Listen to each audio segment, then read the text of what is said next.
Welcome back to Have Fun with Shapes with Susan. Today we're gonna make a very fat animal and it's pink. Yes, that's right. It's a piggy. Oink, oink.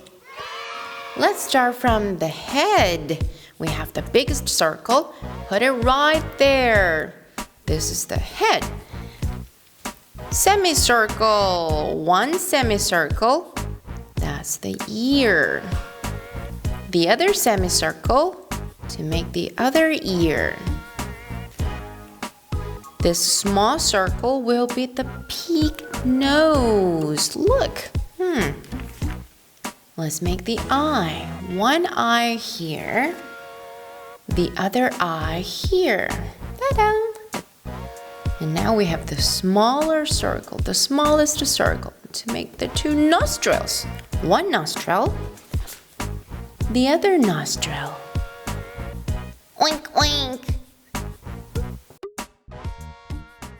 It's so cute. Now I have some questions for you. What color is it? Pink. Very good. Does it have a big nose? Very good. It has a big nose. Pig, pig. Bye.